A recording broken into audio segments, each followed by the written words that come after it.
Welcome to the Tech Egg. Don't get scrambled. Enjoy the video.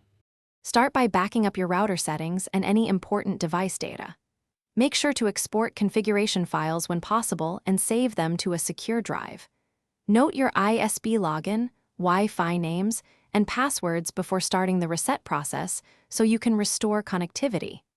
If you use static IPs, write them down with DNS addresses and gateway numbers. Unplug the modem and router power for 30 seconds and reconnect to clear caches and reinitialize the devices.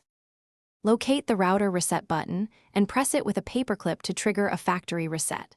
Hold the button for 10 seconds until lights flash and the device reboots to default settings. After reset, log in using the default admin username and password provided by the manufacturer printed on the device. Reconfigure your Wi-Fi SSID and set a strong password using at least 12 characters and mixed character types. Enable WPA2 or WPA3 encryption, and change the admin password immediately to secure your network.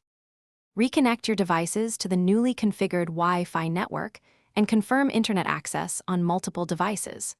Run a speed test and compare results to your ISP plan to verify performance and stability. If you exported settings earlier, restore them now to recover advanced configurations and saved port forwards.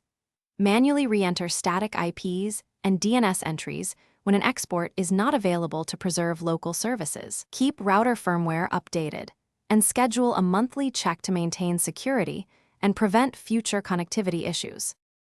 Thanks for watching. Consider subscribing if I helped unscramble your problems.